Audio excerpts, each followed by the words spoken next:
It's Steve Falls, 10 Count. How are you both doing? Alpha Academy. Thank you. Oh my God! Now look at the fashion sense we have. Yeah. We got a suit. Yeah. Dapper, very dapper. Thank you. Very dapper. But over here, look at this. We got Jason. We got Freddie. Yeah. We got everybody. Now In Hawaii. Now is that a horror film we should see? Absolutely. See all of them, please. Oh, that'd be amazing that all the horror guys go on vacation together and killing people together. Imagine that. You know what? I would love to get his thoughts on something like that. But if you want his thoughts on Friday the 13th, Part 3, you can watch our Twitch tonight because we're doing our first ever Friday the 13th watch-along. I don't know when this airs, but tonight, right after SmackDown, baby. Man, so you guys going to sit down on Twitch and talk about the horror films? Absolutely, yeah. Something that kind of like we do anyways. We're on the road, get back from a long drive, turn on a movie, have a nightcap. So it really is kind of a tradition. So why not have the fans be with us and talk about and maybe learn some things about the movie that are weirdly in my head. My thought with it was I've had to go through all these years of watching these movies with him and listening to what goes on in that guy's head. So now let's make everyone else in the world go through what I go through on a daily basis. So give us a little insight when you're driving on the road. Yeah. You're obviously talking about horror films, but what else are you talking about? Because there's a lot of time on the road. Yeah. And there any silence in the car? Is this constant talking? Well, a lot of times, we have specific playlists for certain moods. So sometimes right after the show, we go like, there's like a lot of 90s stuff in there, women of the 90s, what we like to call it. Yeah.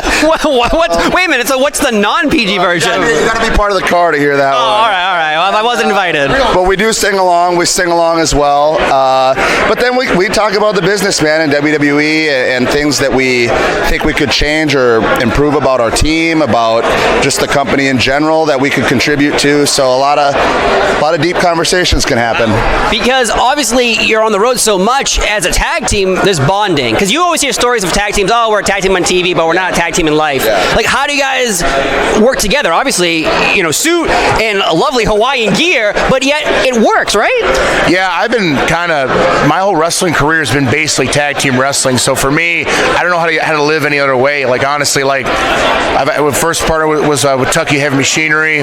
We love each other. I mean, it was just like a 4-year run of just like, hey man, did you forget your thing? Yeah, I did. Sorry, brother.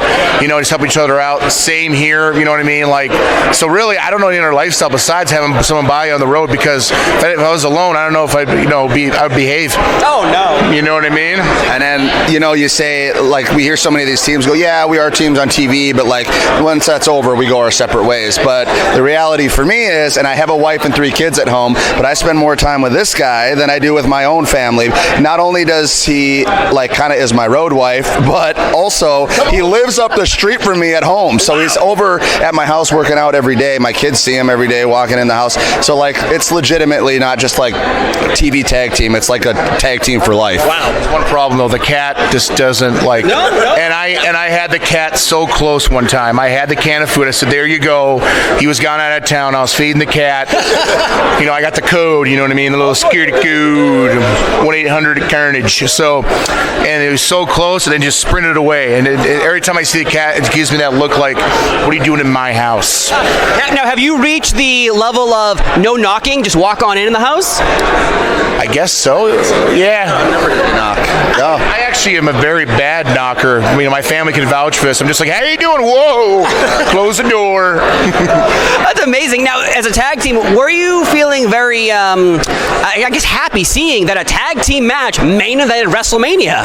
Yeah, we always think, you talk about this all the time, but wanting to just garner respect for tag team wrestling. But I just say, in professional wrestling, there is no greater art form than the proper tag team match. Like, storytelling at its highest level can be done through tag team wrestling, and I truly believe that. So for that to finally happen after all this time, it's really special. Yeah. For me, live in a society where people kind of pretend they don't need people to lean on, you know what I mean? And when you're in a singles kind of work, it's like you got to be the tough guy. You know what I mean? Like you don't need anybody to lean on. It's all you. I feel with tag team wrestling, people can relate to that more because again, that's like your brother, your sister, your wife, or whatever.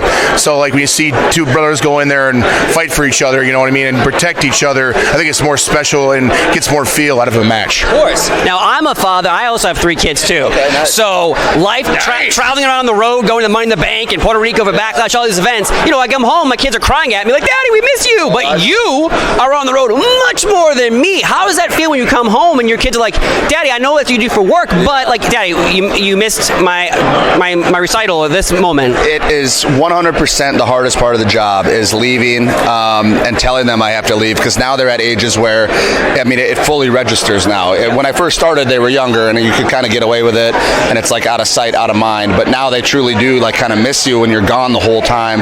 And then on a week like this, when you get home on Tuesday and then you got to leave Wednesday, they go, "You just got home yesterday. Why are you leaving again?" But I've kind of learned to maximize my time at home with them. So when I get home, it's like, it's not I'm running around doing a bunch of crap. It's like the focus is on them. And I've started like kind of new traditions now where like I'll take each of them and do these individual little dates all the time, you know, and that's been working out really well. My son and I went to our first Twins game the other day, so he got to see the Twins play, and then he got to see Target Center across the street where we're going to be wrestling on Monday night. So he's excited. Yeah, That's awesome. Yeah, That's awesome. So you're gonna bring that cat with you, maybe? Yeah. Nah, I mean, I don't know. I don't even know the cat's name. What? I fed the cat. I fed the cat. Mittens. My name's not The Mittens. fish loves me more than the cat. What's the cat's name? Callie. Callie. Okay, so next time you go and you feed the cat and do the The button. only problem is he's terrible with names, so he'll end up calling it something else, like Kylie or something. Oh, then and then it's going to backfire. Then it's going to scratch you, and you'll have to wear an eye patch, you know, like Sim Jackson. But I got to say, it's been an honor talking to both of you today. Thank you, and thank you. I actually do own an Alpha Academy shirt, but it's so old now because I bought it in 2020 that the back is ripping. But I refuse. I refuse to throw it away. Wife. I mean, hopefully she doesn't watch this. But thank you for your time. Ma'am, let me buy a new shirt.